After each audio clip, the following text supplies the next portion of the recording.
I'll explain, but for now, let's do this test right here. So you have the white team and the black team. And if you know this, just bear with me here and count how many passes the white team makes. So either A, B, or C on the screen. I'll tell you which option is the correct. So again, just the white team, how many passes they make.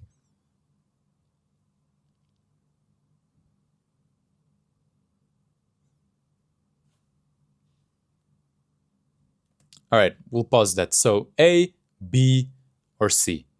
Now we'll play, and the right answer was 13. So if you chose answer B, you got it right. Yay, congratulations, you passed the test. Or did you? Because if I asked you here, okay, you counted the passes, and if you've never done this for most people, did you see the bear?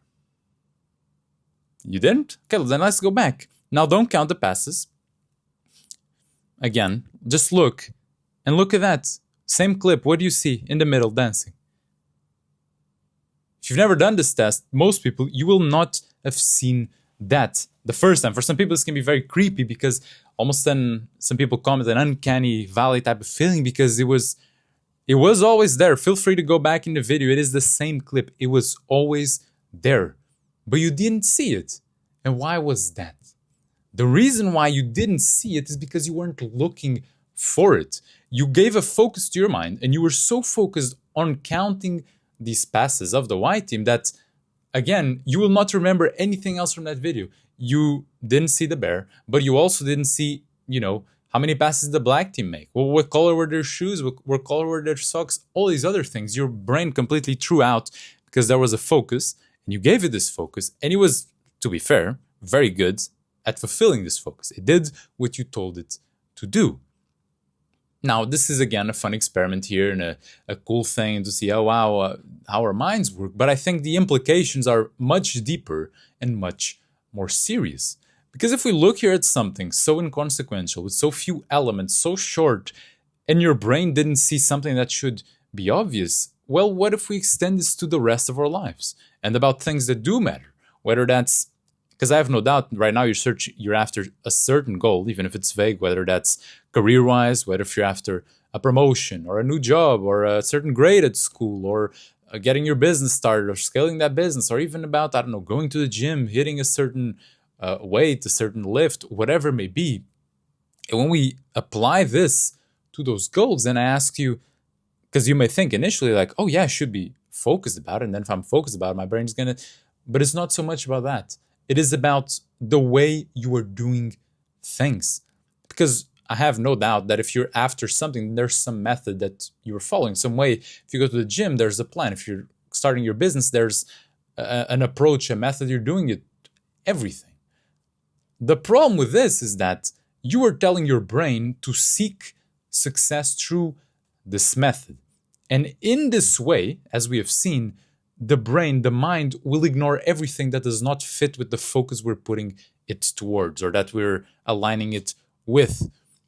To a point here, a scary point that it may be right in front of you, right under your nose, and you will not even recognize. It'll be like, get this out of here. I'm not even going to pay attention.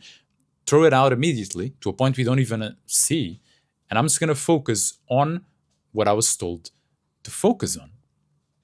Now, extending the implications of this, and even before that, because if I asked you for all of these, and I really try to dig here and like, okay, but why are you using this specific method to get here? And you likely have an answer, but if I keep digging at that, why? A lot of people are going to have to reach the conclusion that they're not too sure. Maybe they saw some guy talking about it, or they read somewhere a little excerpt, and they saw a video that made it seem that it was possible for everyone, so I'm going to follow this method.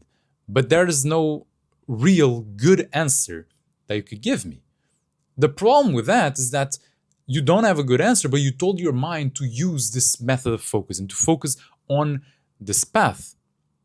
The problem with that, as I think you can see where I'm going with this, is that by focusing only on one path and rejecting everything else, especially a path that if you question yourself a bit about, you have no certainty as to perhaps why you chose this path, you're going to understand that you are perhaps rejecting much better things and everything around it because you just selected this one for a lot of times for no good reason. It's like in the exercise. You were so focused on the passes that you didn't see the bear. Well, the exercise is what it is. There's no real consequence to it, but life really does have much more serious consequences about it. And what I think the main point here, because I'm posing a lot of questions, but what I'm trying to get at here is that we have to be able to disconnect the goal and the end goal from the ways to getting there, from the tools to get there. Let's say if I have a hammer, if nails cease to exist and there's no more purpose to the hammer. Yet, if I decided that I was just going to use the hammer and then I get lost and I'm like, I'm here in the mastery of the hammer, I forget what is the purpose of it. And I'm going to miss perhaps the nail gun and the better ways of using more optimal, more efficient. And in the worst case, I'm going to forget that I was building a house and the purpose of why I was using this tool. And that's why you see this is what you see so often nowadays, where people are distracted with certain methods and they're trying to get so good at this and be the best at this thing and the best at this one particular way of doing things that they fail to realize that, or they fail to even question themselves, why am I even doing this? What am I even trying to achieve by doing this? Looking at I'm going to put the quote on the screen so I don't remember exactly, but it's like, looking at the leaves or the trees, you miss out the forest. You miss out the bigger point behind it.